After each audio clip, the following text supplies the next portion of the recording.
एक विद्युत केतली पर 220 वोल्ट 2.2 किलोवाट अंकित है। यह 3 घंटे के लिए कार्य करती है। प्रयुक्त ऊर्जा तथा विद्युत धारा की गणना कीजिए। आपको यहाँ पर ऊर्जा निकालना है और विद्युत धारा की गणना करना है। तो इसको करते हैं सॉल्व। तो सबसे पहला काम आपको लिखेंगे दिया है। आपको यहाँ पर दिया है बी वोल्ट, बी बराबर आपको यहाँ पर दिया है 220 वोल्ट। इसके बाद क्या दिया है आपको समय, समय कितने दिए हैं 3 घंटे, 3 घंटे, ठीक है 3 घंटे। इसके बाद आपको दिया है किलोवाट यानी कि पावर, पी का मान कितना दिया है 2.2 किलोवाट, किलोवाट, ठीक है। तो वोल्ट दिया है 220 वोल्ट, 3 घंटे के लिए चलाया जाता है और पी का मान दिया है किलोवाट अंकित है, मतलब पी का मान 2.2 किलोवाट है, ठीक है।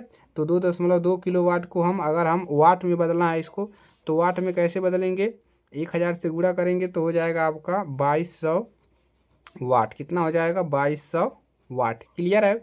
अब देखिए यहाँ से अब भागा लगाने पर वही मिलेगा।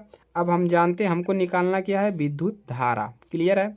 तो यहाँ पर हम क्या लिखेंगे, धारा बराबर धारा आई, धारा को आई से डिनोट करते हैं। आई इक्वल होता क्या है पी बटा में बी, क्या होता है पी बटा में बी, और पी का मान कितना निकला है 2200 वाट बटा में, और वोल्ट कितना है 220 वोल्ट है, 0 0 से कैंसिल, ठीक है। अब यहाँ पर मिलेगा कितना 22 एकन्नम 22, 22 एकन्नम 22 और 22 दहिया में 220 यानी कि आपको मिल गया 10, और धारा का मात्रक एम्पीयर कितना मिल गया आपको, धारा का मान मिल गया 10 एम्पीयर।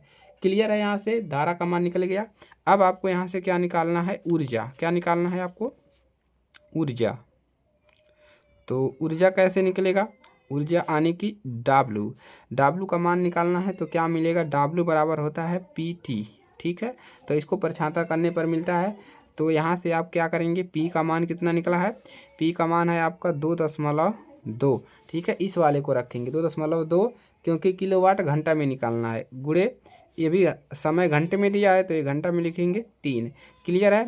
अब देखिए यहाँ पर मिलेगा क्या, आपको मिल जाएगा यहाँ पर वही वाट गुणे समय गुणे दिन, वही वाला फार्मूला है, ठीक है। ऊर्जा बराबर वह विद्युत ऊर्जा बराबर, ठीक है। तो यहाँ पर गुणा कर लेंगे 3 दूना 6 3 दूना 6, कितना मिल गया किलोवाट घंटा,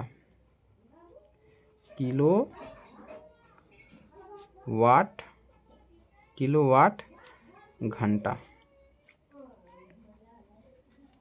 यानी कि आपको डब्लू का मान कितना मिल गया 6.6 किलोवाट घंटा, और इसका मात्रा क्या होता है किलोवाट घंटा। तो इस प्रकार से आपको प्रश्नों को नोट करने हैं और सॉल्व करने हैं अच्छे तरीके से, ठीक है। तो ये है बेस्ट तरीका। तो फार्मूले वगैरह आप याद कर लीजिए और जितने भी प्रश्न बनते हैं सारे क्वेश्चन तैयार कर लीजिए आप लोग। क्लियर है। तो चलिए दोस्तों के पास शेयर कर दीजिएगा। चैनल पर नए हैं तो ज़रूर सब्सक्राइब करिएगा अपनी तैयारी करने के लिए। मिलते हैं किसी नेक्स्ट टॉपिक के साथ, ठीक है। जय हिंद, वंदे मातरम।